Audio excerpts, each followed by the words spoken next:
You made big news yesterday by confirming Commercial Secretary Howard Lutnick will be testifying voluntarily before the House Oversight Committee on his ties to Jeffrey Epstein. You also wrote letters yesterday to 7 others who you believe have information that will assist in the investigation, most notably Bill Gates. Was it always your plan to ask them, or did something the Clintons say in their testimonies spur those requests?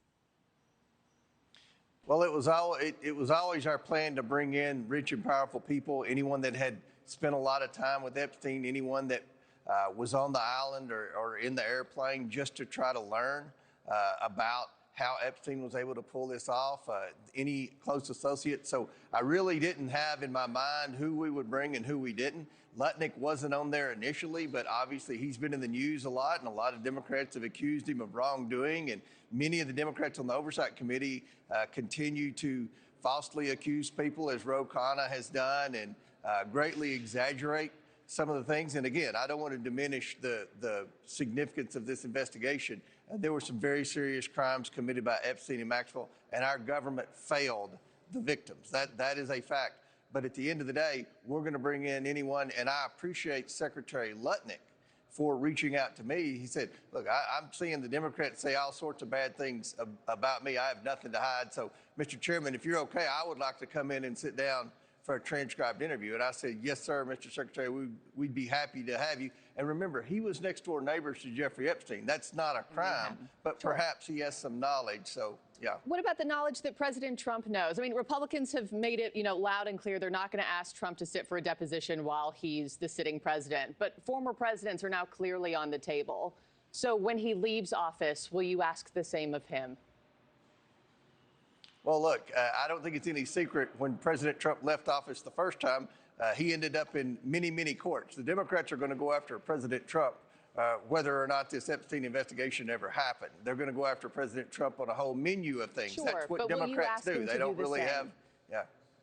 We're working with the president. He's turning over documents. We're trying to get more names unredacted. We have some disagreements over some of the names that are redacted, because we believe that, in this investigation, there are some women who are both victims and victimizers.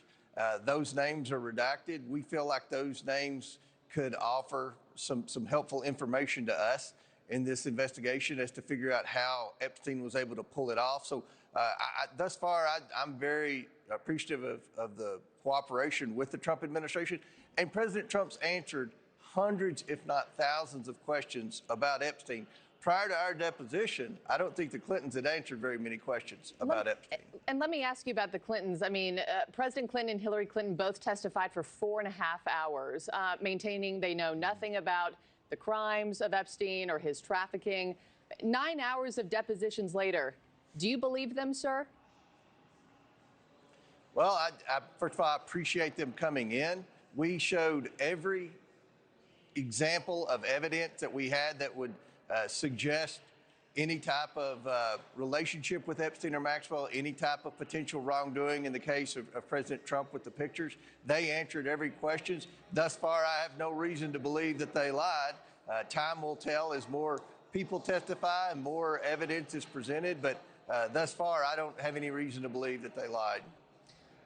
Before I let you go, I'd be remiss not to ask you about today. Today's also a big day. Minnesota Governor Tim Walz and A.G. Ellison are testifying before the Oversight Committee on rampant fraud uncovered in Minnesota. What are your expectations there, and are there any surprises in store, you think?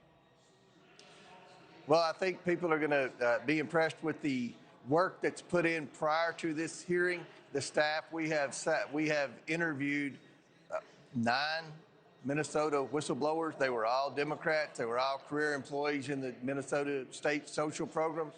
They've told us some very concerning things about the knowledge that both Ellison and Walz had in the fraud and their reaction when they were presented with the fraud. So that's what this hearing is going to be about. And hopefully we're going to see some accountability and some change in the way Minnesota does business with respect to federal tax dollars.